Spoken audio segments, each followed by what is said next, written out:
Hoje, dia 8 de abril de 2019, o governo federal anuncia a saída do ministro da Educação e a entrada, já a nomeação de um outro ministro da Educação. E dentre as várias crises que estão acontecendo, eu quero fazer uma reflexão rápida a respeito da crise da educação formal. A educação formal está tendo que se repensar e aparentemente não tem encontrado caminhos para se reinventar, para se realfabetizar. O que acontece é que ao longo de sua história, a educação formal sempre foi pautada pela ideia de que o professor passa as informações e o aluno tem que saber as informações. O professor ensina e o aluno aprende. É essa a ideia básica da educação formal. E o aluno tem que saber tudo aquilo que a escola ensinar. O que acontece é que no mundo de novas tecnologias, de internet, de Google, a quantidade de informações acessíveis aumentou de uma forma incalculável. E aí a escola já não é mais a detentora da informação. O aluno consegue a informação por outros caminhos. Então, como é que a educação formal, como é que a educação vai ter que fazer para se reinventar? Primeira coisa, vou falar duas. Primeira coisa, a escola tem que ensinar ao aluno que algumas coisas ele tem que escolher para saber e outras ele vai ter que escolher para não saber.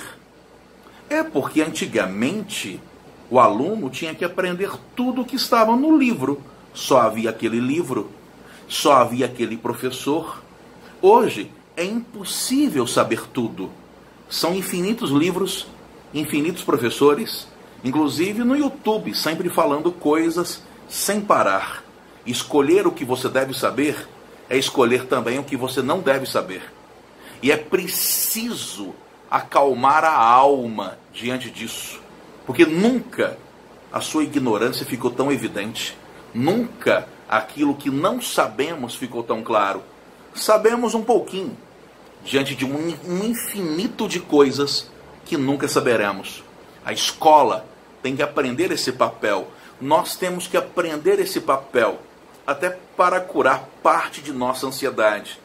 Escolher o que vamos saber é escolher o que não vamos saber. É claro assim. É simples assim. E é evidente que façamos essas escolhas. Se antigamente a loja nos dava a camisa que tínhamos que usar e só havia aquela, hoje não. A loja tem centenas, milhares de camisas. E se eu escolher duas, haverá centenas e milhares de camisas que eu nunca terei. É importante lidar com isso. É importante lidar com o que eu nunca saberei, apesar de eu sempre querer saber mais. E é importante saber que é assim mesmo, que as novas tecnologias só me fizeram saber o que Sócrates já dizia, que eu nada sei. Então meu primeiro conselho é esse. Entenda que escolher aquilo que você sabe é saber lidar com o que você não sabe, ainda que você tente saber o máximo que você puder. Outro conselho.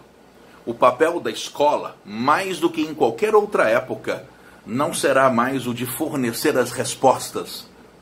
O papel da escola hoje é ensinar o aluno a perguntar. É porque as respostas já estão todas lá, à mão, acessíveis. Mais do que em qualquer outra época, temos que aprender a fazer a pergunta certa. Por que será que dois alunos, duas pessoas, procuram uma informação no Google, no mesmo Google, e uma encontra e outra não?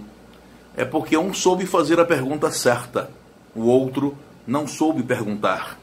Nesse mundo com excesso de respostas, aprender a perguntar será a saída.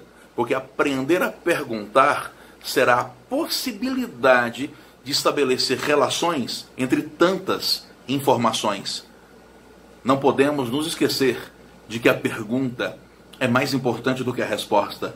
Então eu dou esses dois conselhos, não só para a escola, mas para quem quiser se alfabetizar nesses novos tempos com novas tecnologias. Uma coisa, primeira coisa, aprenda que escolher o que você sabe significa escolher o que você não sabe. E ainda que você lute para ao longo da vida saber o máximo possível, a quantidade de coisas que você não sabe é infinita. Segunda coisa, entenda que hoje a pergunta é mais importante do que a resposta. Saiba as respostas, mas principalmente saiba elaborar perguntas, porque na resposta estará só a informação. É a pergunta que demonstrará se você sabe pensar ou não. É a pergunta que mostrará a sua capacidade de pensar. Beleza?